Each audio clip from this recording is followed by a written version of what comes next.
It's a quick video just to check out my new setup and my lighting. We're going to review aldehydes and ketones in the alpha chemistry. Here you have pictured acetaldehyde and acetone. And as previously stated,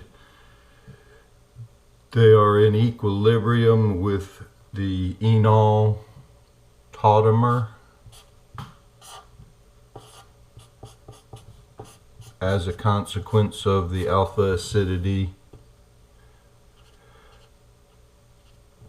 which is the focus of this chapter.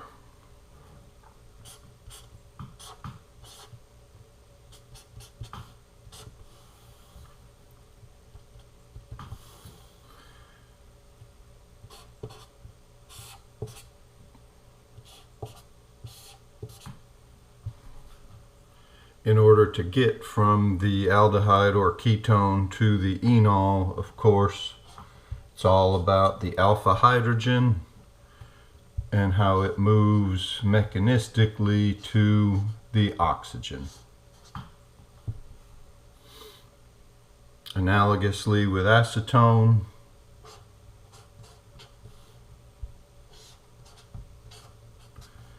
those are the mechanistic arrow movements to get you from aldehyde or ketone to the enol.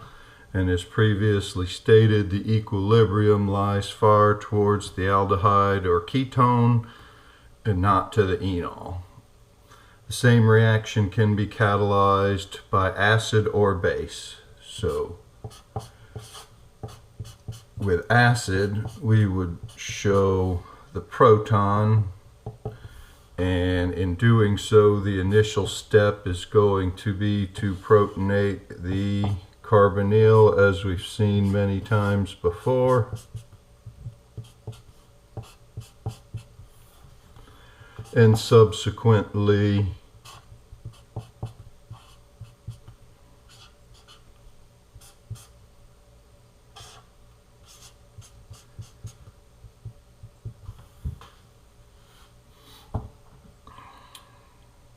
loss of the alpha H to reform the enol.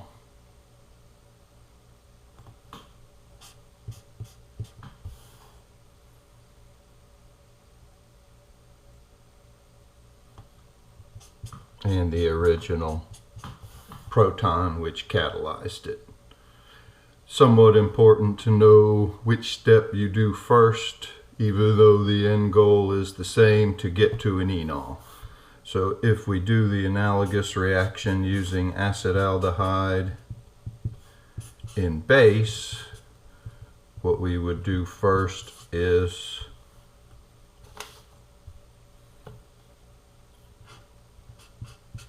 remove the alpha H with the hydroxide, and we could show the resulting thing as a carbanion.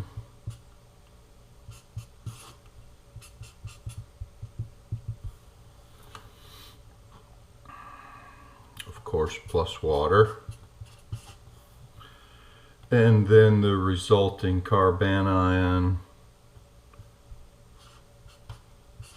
gives us our enolate in this case.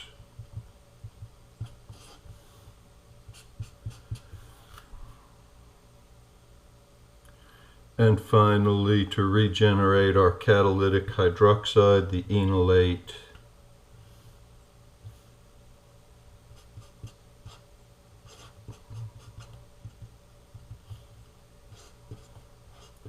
could remove a proton from water, giving us our enol plus our original catalytic hydroxide.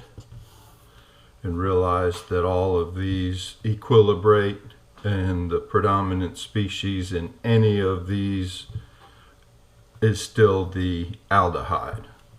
The reason it's important is when we get to beta dicarbonyl compounds, then the enol and the enolate will be much more prominent and thus more important. And also this helps get you going with how these mechanisms thematically are going to be.